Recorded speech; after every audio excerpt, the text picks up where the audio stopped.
qui ho la DONGFENG Box. Lascia che ti mostri come attivare l'auto hold. Iniziamo.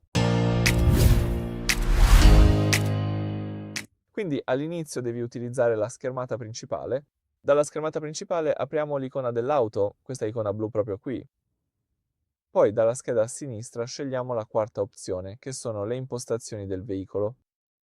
Sotto la voce Guida facile trovi Auto Hold e lascia che attivi questa funzione semplicemente usando questo interruttore qui. Quindi questa funzione è davvero una salvezza negli ingorghi. Una volta che ti fermi completamente, l'auto mantiene i freni per te, così puoi togliere il piede dal pedale. I freni si rilasciano automaticamente non appena premi l'acceleratore, quindi è molto più facile guidare con l'auto hold, quindi ti consiglio vivamente di attivare questa funzione.